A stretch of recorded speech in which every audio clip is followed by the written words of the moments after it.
Аслан Орақбаев. Кешірдім. Бұрынғы күйеуіне немесе әйеліне деген реніш. Кісілігін жоғалтпаса, жауыңның қайсы бір иттігін кешіруге болады. Асқар Сүлейменов. Ерлі зайыптылар арасында бұрынғы жолдасына деген өкпереніш адамның болашағына қатты әсер етеді. Адам келешегін құра бастағанда бұрынғы өткен істеріне қайтып орала беретін болады. Осылайша секемденіп, қорғанып, өткеннен сабақ алуды ұйғарады. Әлбетте, жаңа әрі бақытты болашақ құру үшін әуелі ескі қарым-қатынастың ізін өшіру керек, яғни ескі діңгекті құлату керек. Кешіру дегеніміз қоштасу. Ыза және реніш сезіммен, ауырсынумен қоштасу. Өткен жағдаймен тұтастай қош айтысу. Қоштаспайды екенсің, ол сенің ішіңде бұғып жатып, іштей іріте бастайды. Кешірмеу, сені ренжіткен адамға ештеңе жасай алмайтынын түсін. Алайда ол сені іштей мұжи алатын қауқарға ие. Қоштасқан екенсің?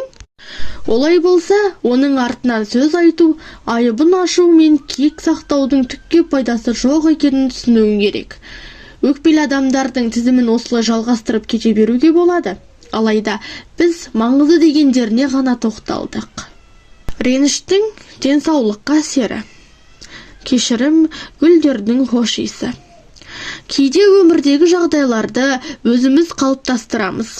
Осының салдарынан көптеген дерттер пайда болады.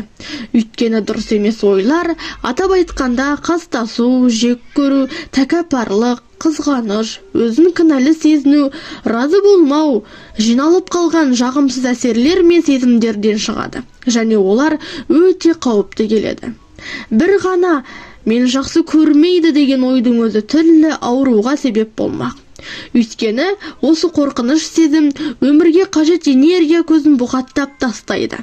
Егер адам еш нәрсе сезінбесе және махаббатын көрсетпесе, иммунитеті әлсіреп, адам дәрмен ренжісе береді. Мені жақсы көрмейді деген қорқыныш бала күннен пайда болатынын жоғарыда айтып өттік. Мысалы, әйел адам ішіне бала біткен кезде ол баланы қалап қаламайтынына күмәнданар болса, сол күмән өмірге келетін сәбиге ықпал етеді. Осылайша пандемия кезінде біреулер тез ауырып қалса, басқалар мүлде ауырған жоқ. Неге деп ойлайсың? Тұрақты түрде дәрі ішіп отырсаң да, созылмалы ауру қайта-қайта шыға беретін адамдар бар. Не үшін? Өйткені барлық ауру жүйкеден, адамдар өздерінің қорқынышының салдарынан ауырады. Бір үрейленген адам барлық қорқынышын өмір бойы жинауға бейімделіп, ең бірінші өзіне, кейін ұрпағын құрдымға кетіретін үлкен ызаға тап болады. Кез келген реніш пен жағымсыз әсердің адамның энергетикалық кеңістігіне зақым келтіреді. Осылайша, оның барлығы денесінде ауру ретінде көрінеді.